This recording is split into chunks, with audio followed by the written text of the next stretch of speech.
what I would say that is interesting and I think relevant is that he's clearly sees this as a way to sell this policy to his base. And this is always Trump's difficulty with foreign policy, is that lots of his MAGA base do not like the foreign policy adventurism that he's been engaged in. Well, over Christmas, Donald Trump has been reading history books about American foreign policy. Just kidding. But he did try to justify the attack launched on Venezuela by citing a policy from a 19th century president. He cited the Monroe Doctrine, or as he typically calls it, the Donroe Doctrine. It was formulated by President James Monroe as partial justification for the capture of a foreign leader to face criminal charges in the United States. The Monroe Doctrine originally warned against European meddling in the Americas, but has since been invoked by subsequent presidents to justify US intervention in Latin America. Joining me now is Dr. Samuel Collings-Wells, Junior Research Fellow in American History at the University of Cambridge, and he's going to start by explaining who Monroe was and what the Monroe Doctrine is. Yeah, so James Monroe was the fifth president of the United States. He was in power from 1817 until 1823, and 1825, sorry. And the Monroe Doctrine was announced in 1823. And as you said, I mean, it essentially warned European powers against intervening in the affairs of the Western Hemisphere. And of course, the context for this was lots of newly independent states in Latin America in the aftermath of the Napoleonic Wars. And what Monroe was concerned about was that European powers, particularly conservative monarchies across Europe, were going to band together and essentially attempt to recolonize these countries across Latin America. And so it was essentially a warning that he gave them in 1823 that this was very much a US sphere of influence, and any intervention by these powers would not be tolerated. Right. Well, if Donald Trump was here, he'd be tussing by this point and pointing out that we'd failed to mention the Roosevelt Corollary, which he regards as very important. So perhaps you better explain what that is as well. Yeah, so the Roosevelt Corollary, I mean, this is a sort of early 20th century, and it's essentially an update to the Monroe Doctrine by President Theodore Roosevelt. And it was essentially a more aggressive interpretation of the doctrine. I mean, the Monroe Doctrine, as it was initially propounded, was very much a defensive doctrine, about, if Europeans do intervene, then America will come to their defense. What the Roosevelt Corollary was essentially saying that America can have a much more proactive stance in intervening in these countries in order to secure stability across the region. So that might be, military intervention. Yeah. Is it so? You and I might be tempted, because we're both interested in the sweeps of American history, to interpret everything in these kind of historical terms and talk about the Reagan Doctrine and the Truman Doctrine and how they differed. Do you think it makes any sense to talk about what Donald Trump is doing in this way? Are we in danger of taking sort of literally what is actually, in fact, a pretty erratic policy? I think that it's true that it is erratic. I don't think, anyone would call Trump a grand strategist of much sophistication. But what I would say that is interesting and I think relevant is that he clearly sees this as a way to sell this policy to his base. And this is always Trump's difficulty with foreign policy, is that lots of his MAGA base do not like the foreign policy adventurism that he's been engaged in. He ran as an America First president, and he was very sort of anti-Iraq war. And so I think the reason that this is important is that Trump sees the Monroe Doctrine and putting these interventions within this kind of historical trend. He sees this as the best way to sell it to the MAGA base. And indeed, this was something that Steve Bannon was saying to the Wall Street Journal this morning, which was that, the MAGA base doesn't like this stuff in Iraq or Iran, but it doesn't mind this stuff in its own hemisphere, because it can be sold as a kind of domestic intervention, or at least an intervention that has clear domestic reasons for taking place. And so do you think that this doctrine is now going to spread across other parties, or is it very much confined to Donald Trump, to the Republican Party? Or do you, because there have certainly been parts of Donald Trump's first term, the protectionism, that lasted into the Biden term, and he carried it over into his second term. Do you think that the Donroe Doctrine is here to stay, that we'll still be talking about that in 30 years' time? Yeah, I mean, I'm not sure the name will stick, particularly amongst Democrats, but I certainly think, I mean, one of the reasons the Monroe Doctrine has been invoked so frequently over the years is that it is a very flexible doctrine, Well, and I can't see a situation where Democrats invoke it in the same way Trump does, but I can certainly see the I, Democrats I invoke committed a it. broadcasting sin. I asked you a very long question and I didn't give you enough time to answer it. But thank you so much indeed for joining me, Doctor. Donald Trump has warned the new leader of Venezuela, Delcy Rodriguez, that she could pay a very big price if she doesn't comply with the United States. Her predecessor, Nicolas Maduro, who, as I've just said, has been seized as part of a US operation, is on his way to face the court in New York right now.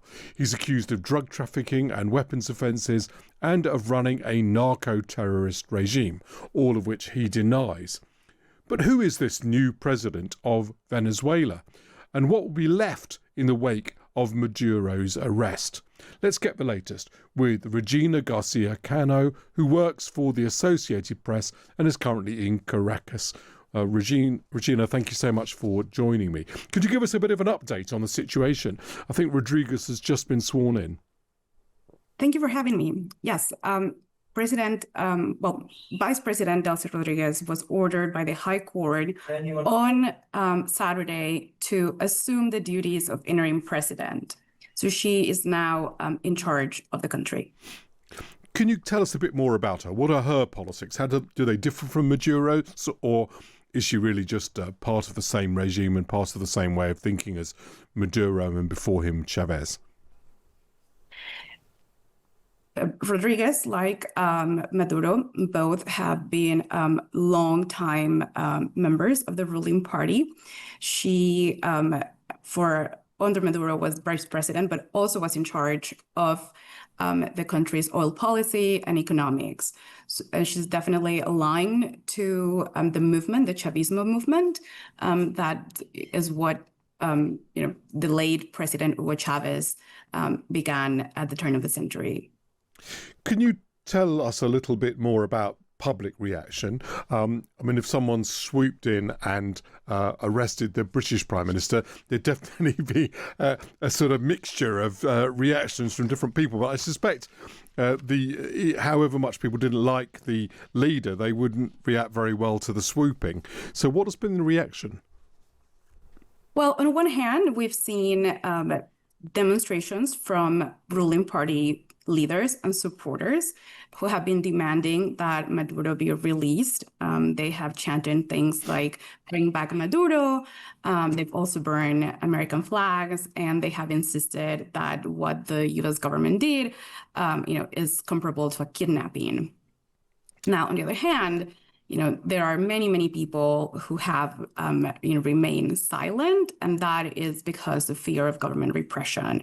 If you remembered, after the presidential election here in 2024, the government released brutal repression against real and perceived government opponents.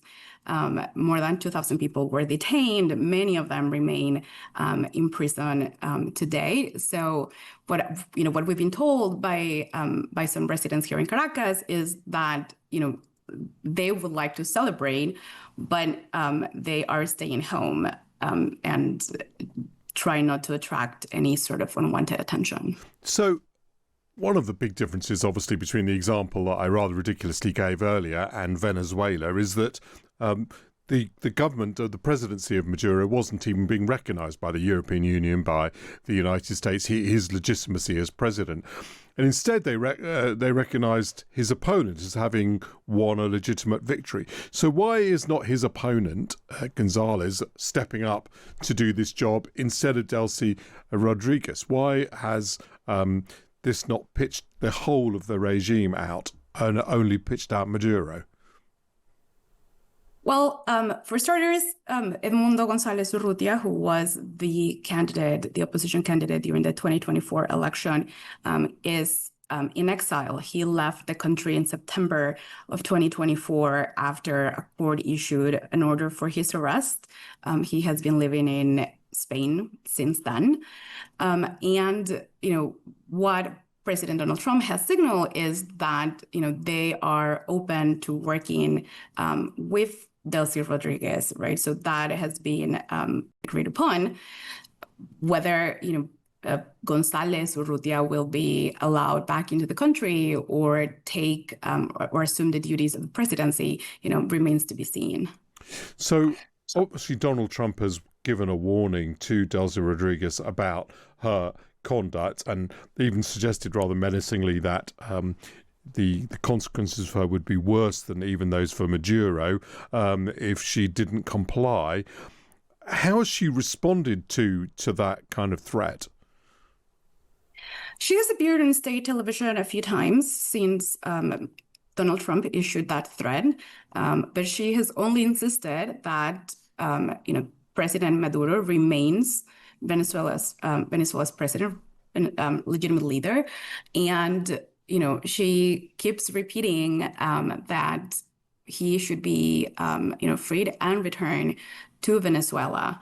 At no point has she, addressed the fact that, President Donald Trump insisted that she will be working with the U.S. government. So her thoughts on that, are not known. So one of the things that has been suggested by Donald Trump, or stated actually in the press conference, extraordinary press conference about this, is that the United States will run Venezuela. Well, obviously, to run Venezuela, it would have to have troops and individuals on the ground, and it would have to take control of major parts of the Venezuelan government. Is there any sign of any of that happening physically or in terms of the things that people have said? There are no signs of that. In fact, in Caracas, where I am at the moment, the U.S. embassy remains closed. We have not seen any, signal that, what he said is actually what's happening.